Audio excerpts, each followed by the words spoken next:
VP. Thank you po. Pwede Ma'am? po last one, sorry. VP, you mentioned about your plans spending Christmas and New Year with kung sino pa po yung mga darating.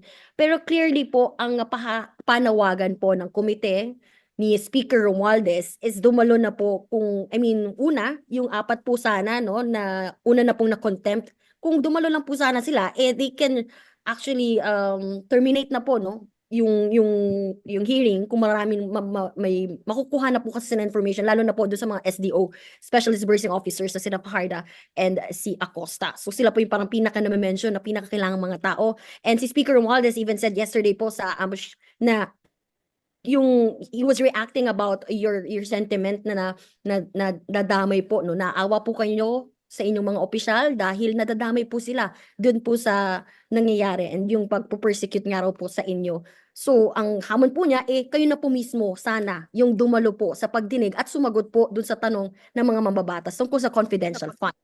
Ano po yung take niyo? Kasi for them hindi na po to kailangan pa sanang tumagal kung i-urge po sana natin itong mga Marian, opisyal. kindly wrap up your question. If we just urge po itong ating mga officials Marian, or kindly wrap up your question. yun lang po, ma'am. Can you comment on that? Hindi raw po ito tatagal kung papuntahin niyo na po itong apat na officials niyo and kayo po mismo sana ang sumagot para matapos na raw po itong issue. Okay, sige. Unang-una, nasabi ko na, no, at ulitin ko, noong inimbitahan nila kami noong October 18, was it? Pumunta ako. Umupo ako doon. Nagantay ako ng tanong, hindi sila kahit isa, walang congressman na nagtanong sa akin. And because I felt na sayang yung oras ko na nakaupo doon, na walang nagtatanong sa akin, nagpaalam ako ng maayos, pinayagan ako ng maayos, nagpapasalamat ako na umalis. So, I am not at their beck and call na tatawagin ka, pauupuin ka doon, gagamitin yung buong araw mo, yung buong oras mo, tapos lang itatanong sa iyo. 'Di ba? Kami may respeto kami sa oras nila, dapat magrespeto din sila sa oras ng mga resource persons na tinatawag nila tapos umuupo doon nang wala namang tanong.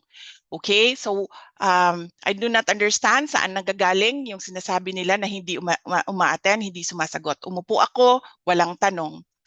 At ang next is, ako na daw dapat ang umupo doon at sumagot, sabi ni Martin Romualdez. Unang-una, I did not vote for Martin Romualdez as congressman.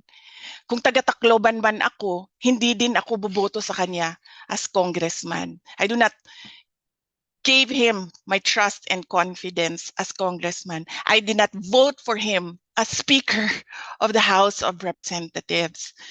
Diba? So, kilala ko siya as Martin Romualdez, but I did not vote for him for congressman and speaker. So, wag niya akong pagsabihan kung ano yung dapat kong gawin. And then, doon naman sa apat, lagi kong inuulit-ulit yan. Hindi ako yung uupo doon, sila yung uupo doon, sila yung iinsultuhin, sila yung babastusin, sila yung mamaliitin. So, kailangan yung tao ang mag-decide. Kakayanin ko ba ito o hindi? Kung kakayanin ko ito, pupunta ba ako o hindi? I cannot tell people what to do, especially if it will put them under so much mental stress and torture. So, ang akin lang, kung ano yung desisyon nila, yun yung susuportahan ko.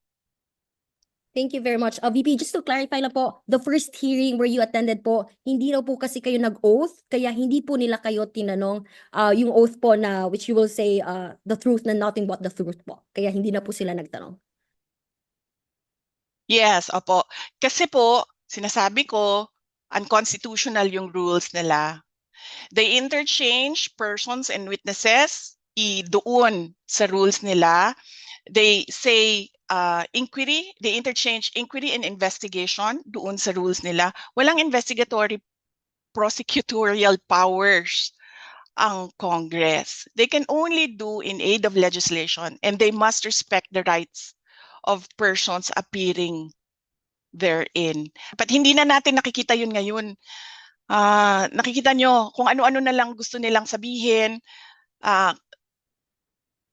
Ano bang tawag yan? Defamation. Nakikita nyo, defamation ng pagkatao ng mga uma-attend. Walang rules. Ginagawa nila ng rules as they go along.